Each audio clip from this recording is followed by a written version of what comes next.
A really valuable tool for most companies is to integrate loyalty analysis with metrics.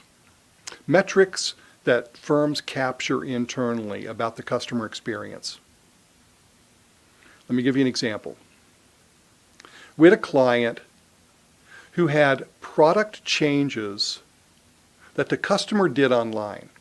So I, as a customer, get online to change the configuration of my product, self-service. In the loyalty analysis that we did, we found a few things. One, there's a pretty high level of vulnerability. That's consistent with the fact that this firm had a fairly high level of quits, fairly high level of defection. Two, that vulnerability was driven by customer service. If they gave low evaluations in customer service, they were likely to be vulnerable and to quit. And specifically, the customer service attribute successfully resolving my issues. We looked in their database. They didn't have very much, but they did have a timestamp for every call by customer into customer service. And that really gave us a ton of information.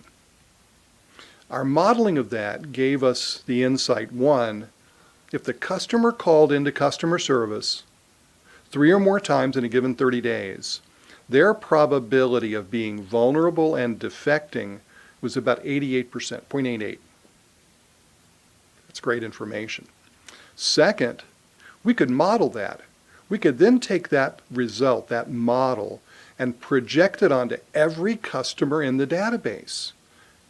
Even if we hadn't surveyed them, we knew their vulnerability. We stack ranked the customer base by economic value and probability of vulnerability and defection. The company came back with an immediate tiered strategy of intervention. Those with a higher economic value and higher quit probability got executive calls.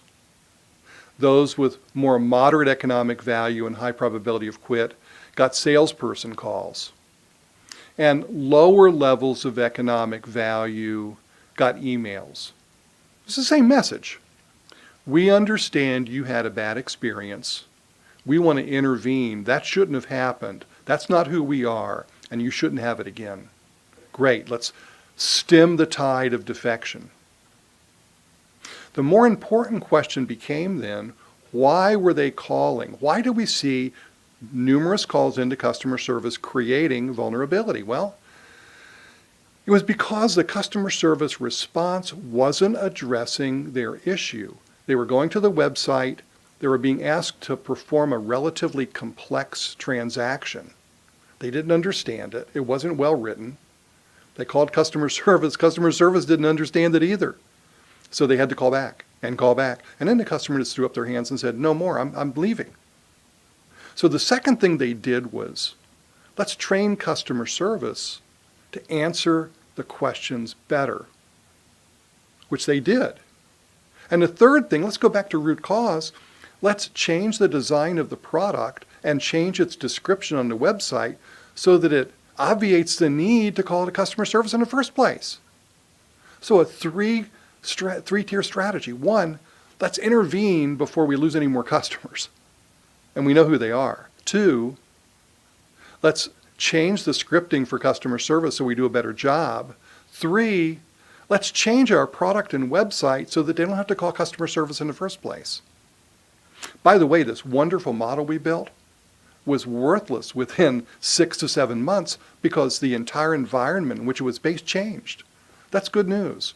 But again, the value was they really understood how to take that information and activate it once they got it. Once we could integrate this information, build the value for them, they could take it and run with it.